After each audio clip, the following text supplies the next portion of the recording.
लोकशाहीचा बुलंद आवाज, रिपब्लिकन वार्ता महाराष्ट्र। फुलंब्री शहरातील पालफाटा, खुलताबाद रोड व बसस्थानक परिसरातील व्यापाऱ्यांनी त्यांच्या दुकानासमोरील फलक, शेड तसेच अतिक्रमण स्वखुशीने हटवण्यास सुरुवात केली आहे। यामुळे महामार्ग परिसर मोकळा होण्यास मदत होणार आहे। राष्ट्रीय महामार्ग उपविभाग छत्रपती संभाजीनगर यांच्या वतीने अतिक्रमणाबाबत नोटीस बजावण्यात आली होती। नोटीसमध्ये 7 दिवसांच्या आत फलक व अतिक्रमण हटवण्याचे निर्देश देण्यात आले होते। या आदेशाचे पालन करत अनेक व्यापाऱ्यांनी आपली दुकाने रस्त्याच्या मध्यभागीपासून 40 फूट मागे नेली आहेत। याचबरोबर फुलंब्री व्यापारी बचाव एकता समितीतर्फे विविध शासकीय कार्यालयांना निवेदन देण्यात आले आहे। या निवेदनात फुलंब्री शहरालगत मंजूर झालेल्या बायपास रोडचे काम तात्काळ सुरू करण्याची मागणी करण्यात आली आहे।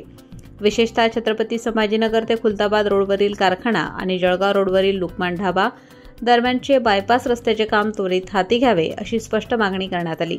तसेच गावठाण हद्दीतील अतिक्रमणावर चालू असलेल्या कारवाईत व्यापाऱ्यांवर अन्याय होऊ नये म्हणून ती कारवाई थांबवावी अशीही विनंती करण्यात आली आहे। रिपब्लिकन वार्ता महाराष्ट्र वृत्तवाहिनी, Marathwada, उपसंपादक Akbar Shah, Chhatrapati Sambhajinagar.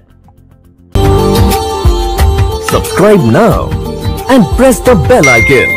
Never miss an update.